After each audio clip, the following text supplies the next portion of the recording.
வணக்கம். இன்னைக்கு நம்ம பார்க்க போறது சுட்டு அதில் இருக்கக்கூடிய பிரிவு. சுட்டு என்றால் என்ன அப்படின்றத நம்ம கடந்த பகுதியில பார்த்தாச்சு. அதனுடைய இரு பிரிவாக அகச்சுட்டு, புறச்சுட்டு அப்படின்னா என்ன அப்படின்றத பத்தி தான் இந்த பதிவுல நம்ம பார்க்க போறோம். ஃபர்ஸ்ட் அகச்சுட்டு என்றால் என்ன? அத பத்தி நம்ம இப்ப பார்த்துடலாம். அகத்தின் அழகு முகத்தில் தெரியும்.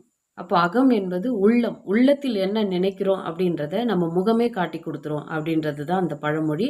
அகத்தின் அழகு முகத்தில் தெரியும். நல்லா ஆழ்ந்து கவனிக்கணும். ஒரு சொல் இருக்கு. அந்த சொல்லுடைய துவக்கத்தில் சுட்டெழுத்தாகிய அ, இ, உ இந்த 3 எழுத்துல ஏதோ ஒரு எழுத்து வரும். அந்த சுட்டெழுத்த அந்த சொல்லிலிருந்து முதல்ல பிரிக்கணும்.